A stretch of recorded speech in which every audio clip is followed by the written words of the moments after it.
La 5e année au Césacom, c'est aussi une année en alternance, mais sur un format différent. Puisque les étudiants ne sont présents à l'école qu'une journée, le mercredi, et le lundi, mardi, jeudi et vendredi, ils sont présents dans les entreprises. Cette 5e année, c'est une 5e année de communication globale, toujours. Il n'y a pas de spécialisation au Césacom, mais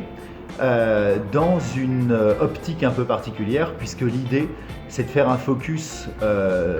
important sur toutes les questions liées au digital. Donc l'idée, naturellement, le digital a été vu au Césacom de la 1re à la 4e année, mais l'idée, c'est d'aller beaucoup plus en profondeur, parfois un peu plus techniquement, pour effectivement maîtriser complètement toutes les questions qui sont les questions liées au digital.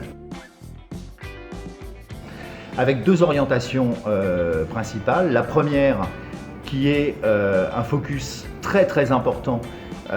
sur toutes les questions liées à la data et qui va assez loin, puisque l'idée, c'est même de mettre vraiment les mains dans la technique en étant capable de comprendre en fait comment fonctionne le langage de programmation Python. Et cela a pour but de non pas former des data miners ou des data scientists, mais en tout cas de former des communicants ouverts à la data qui seraient susceptibles d'être de véritables interlocuteurs avec tous les gens qui s'occupent, qui sont souvent des profils ingénieurs et qui s'occupent de ces questions-là. La deuxième orientation importante, c'est une orientation digital manager qui a pour but effectivement de former des experts qui seraient susceptibles de participer à la transition numérique et digitale des entreprises, à l'améliorer, enfin quand elle n'a pas été faite, à l'améliorer quand elle a été faite et qu'elle mérite d'être réévaluée, ou quand elle a été faite et qu'elle a bien été faite, à la pérenniser. À côté de ça, c'est le même système que nous trouvons en 3e et 4e année, c'est-à-dire avec ce système de hackathon pour les évaluations qui permet de dégager le maximum de travail à la maison pour le faire en fait à l'école, où chaque module, puisque nous fonctionnons que sur des modules, donc orientés digit absolument tout le temps, qui seront évalués en fait au cours d'une journée de 8 heures. Le matin, un brief sera donné, auquel il sera répondu en fin de journée sous la forme d'un pitch de 10 minutes, la plupart du temps. Et cette journée est consacrée à un travail fait en atelier, sous non pas la direction, mais en profitant des conseils d'un ou plusieurs enseignants présents à ce moment-là pour permettre aux étudiants d'aller plus loin dans la demande. À côté de ça, nous retrouvons dans l'évaluation du diplôme, puisque c'est un diplôme certifié de niveau 1, dont le titre est Manager de projet innovant, option digital et data. L'idée, c'est qu'on va retrouver un certain nombre d'épreuves, comme les compètes par exemple, qui sont réellement l'ADN de l'école. Donc des compètes qui sont les mêmes qu'en 3e et 4e année, la compète de décembre et la compète nationale de juin, à laquelle sont invitées